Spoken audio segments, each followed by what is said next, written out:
मग आता यामध्ये विभागीय आयुक्त कार्यालयाकडनं तुम्हाला काही ठोस असं सांगण्यात आलंय का की अशा अशा पद्धतीचं पावलं उचलतात किंवा ज्या नोंदी ज्या आहेत नोंदीच्या संदर्भाने काही ठोस अशी पावलं उचलण्यात येतात का? आणि आणखी एक मुद्दा जो तुम्ही आज घेतलेला होता की समिती वगैरे बरखास्त करा वगैरे, त्याचं काय हे आहे, त्याबद्दल काय सांगा. म्हणून आता समिती ही फेक आहे. ज्या दिवशी मनोज जरांगे यांचं उपोषण सोडणं चालू होतं तिकडं, ते ज्यूस करस पिणं चालू होतं तिकडं, सारे मंत्री शिवेंद्रराजे भोसले साहेब आले होते, विखे पाटील होते, उदय सामंत होते, तिकडं ते चालू होतं की जिंकलो रे राजा हो, हा म्हणू ना, जिंकलो रे तुमच्या ताकदीवर, असं ज्यावेळेस तिकडं मनोज जरांगे म्हणत होते ना. जिंकलो रे म्हणजे काय, जिंकलो रे म्हणजे आता तुमच्या याच्यावर 51,000 प्रमाणपत्र निघाले 6 महिन्यात. हैदराबाद गॅजेट लागू झाल्यापासून, लागू नाही झालं म्हणता येणार त्याला, हैदराबाद गॅजेट जे GR निघाल्यापासून 51,000 प्रमाणपत्र निघाले. आणि ते 51,000 प्रमाणपत्रांचा हैदराबाद गॅजेटचा काही संबंध नाही आणि त्या GRचाही काही संबंध नाही.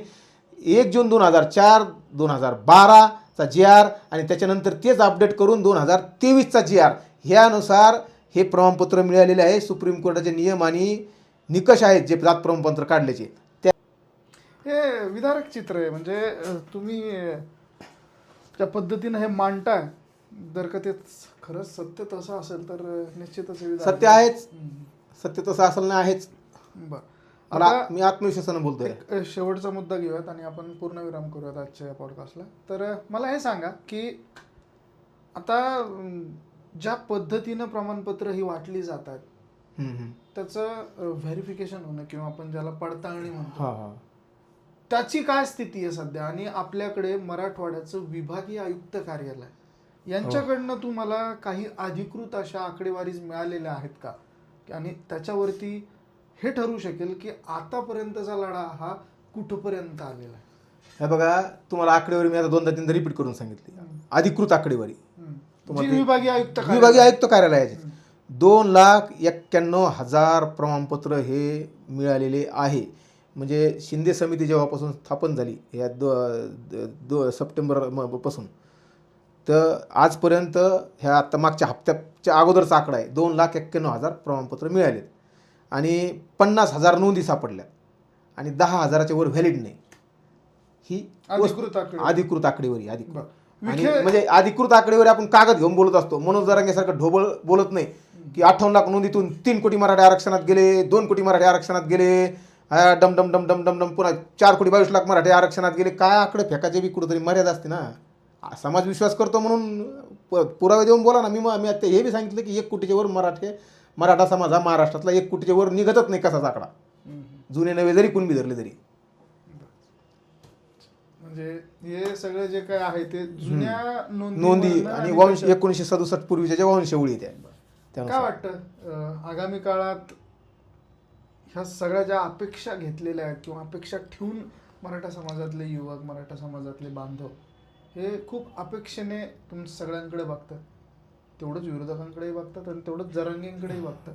हो, काय सांगा? नाही बघत नाही ना, नाही बघत. समाजाला काय सांगा? समाज बघत नाही. शेवटच्या लाईन मध्ये एका लाईन मध्ये काय सांगा? समाज बघत नाही. समाज काय बघतो?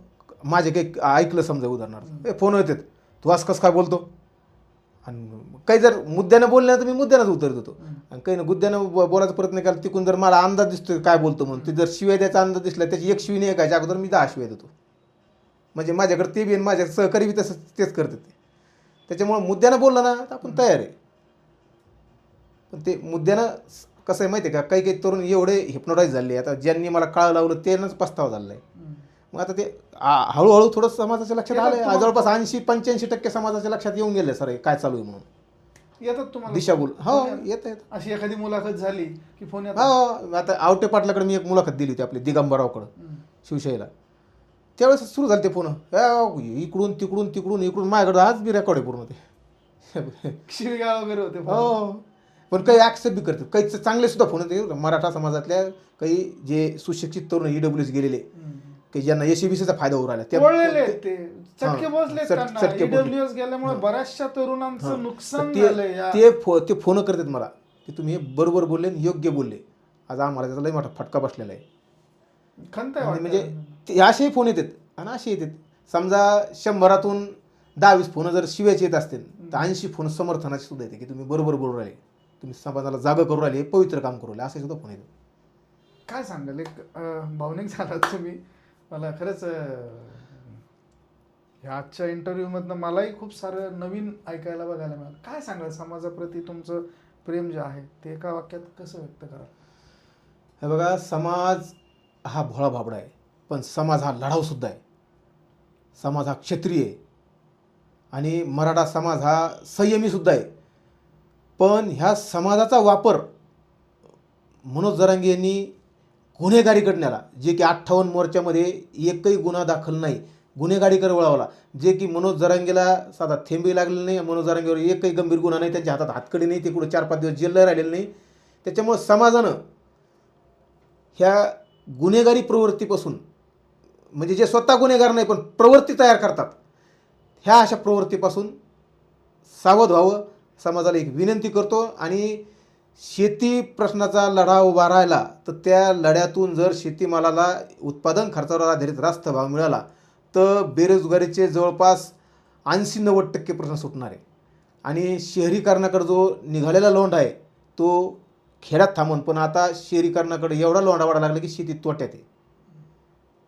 शेती परवडणार, खर्च वाढला, उत्पादन खर्च वाढला, फवारणीचे, औषधाचे, बी बियाणाचे, तुमच्या वखरणीचे, नांगरणीचे, खुरपणीचे, हे एकंदरीत जे खर्च धरलेत ना तर शेती परवडणारच झाली. त्याच्यामुळं शेतकऱ्याच्या पोरानं शेती प्रश्नासाठी एकत्र या, कोणी लढा, कोणी नेता व्हा, पण शेती प्रश्नासाठी एकत्र या, असा माझा मराठा समाजाच्या व मराठेतर समाजाच्या तरुणांना विशेष करून विनंती आहे. तर मंडळी जय या शिवराय. ठिकाणी आपण थांबूयात. विदुरजी खूप खूप धन्यवाद तुमचे, आणि ह्या विस्तृत अशा आपल्या चर्चेबद्दल देखील खूप खूप धन्यवाद. थांबूयात इथे, भेटूया धन्यवाद. नवीन विषय. जय शिवराय. जय शिवराय. जय ज्योती, जय क्रांती. जय ज्योती, जय क्रांती.